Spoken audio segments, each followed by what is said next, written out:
So this whole film, for I guess for the people less technical about the technology itself, so a lot of it is going to be blue screen, green screen, and the idea is you can key those elements out, so removing those and then project whatever you want onto the environment that the lead actress is in. Yeah, and I have a couple of goals here with this project. I mean, the first obvious one is that in my previous projects, I've never actually worked with an actual actor. I mean, I've incorporated video footage and, people's faces and things, but I've never actually worked with like the idea of performance or having someone, act. So it's new for me. So that's an exciting new step, but I'm also wanting to make a film that's 20 minutes long in this case. So my other ones are only like 5-6 minutes long, and animation's an incredibly time-consuming process. So I'm trying to develop or work with new techniques and ways to kind of maintain the kind of, an interesting stylized approach, but do it in a way that I can, tell more complex stories, and have more performance and these things. So this is kind of a really important project for me, and I hope it'll be a project that can help me transition between doing shorts and then starting to do, potentially a full-length film. Wow, that's cool. So a question on the technology first. So what are some groundbreaking stuff that, or I guess problems that you're trying to solve, and the technologies that you're building to, I guess, trying to build to solve them?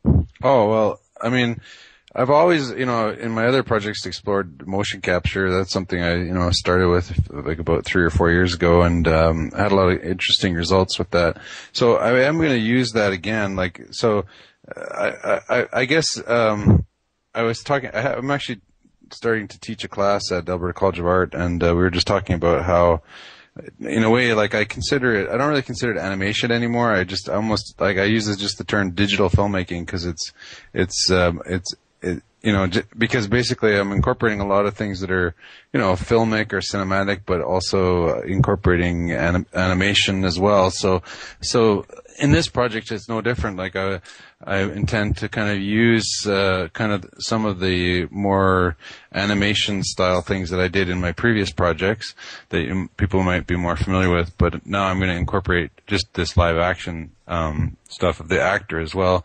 So, I imagine basically you'll see her talking as a real person, and then at a certain point where she starts talking about she gets into debt and all sorts of issues with money and stuff. So I'm imagining that the numbers become really graphic and big, images, and then she turns into a computer model, and then she'll sort of be, running around all these numbers. And so, in a way that's, the exciting and, the beautiful thing about animation is that, it's really a flight of fancy. You can do whatever you want, really. So I don't want to let go of that part of what I do, but I'd like to just kind of push it further and so incorporate new things as well, like the acting and live action stuff. Right. So it's the pushing of your personal envelope, what you had done before as an artist, and onto something that you haven't really tried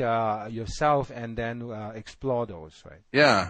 And for me, I don't know, the thing that pulls it all together for me is just the idea of collage, the idea of when you see like famous collages in the past, like Dada type things or stuff in the 20s, or where you have newspapers slapped on top, and then a cutout Matisse style drawing slapped on top. You can have all these incongruent elements sort of thrown into the mix, and to me that's what's exciting, is to I'm sort of taking that idea of collage, but using and throwing other things into the mix, like motion capture or gaming technology, green screen, blue screen, drawing, painting, really pushing it all into the same pot, and seeing what kind of comes out. So like I said, that's the exciting thing, is to just sort of roll the dice and see what happens, So Yeah, that's really cool. So let me jump a little bit.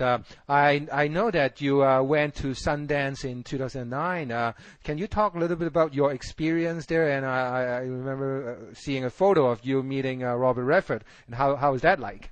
Oh, it was wonderful. Yeah. Well, I've been incredibly fortunate, like I said, to do that. And we actually have met him twice now, and it's the same circumstance every time. When you go to the Sundance Film Festival, they invite the directors out to a brunch just for the directors, and they bus you in from Park City all the way to the Sundance Institute, and then you're brought into a wonderful kind of area with all the food and stuff, and then he comes and he'll introduce and welcome everybody, and he talks for a little while, and then afterwards, in a wonderful way, thing, he just says, "I want to try to get to know you also," and then everyone has a chance to try to get in there and shake his hand and talk to him, and I think that it was a thrill, really, and I must say that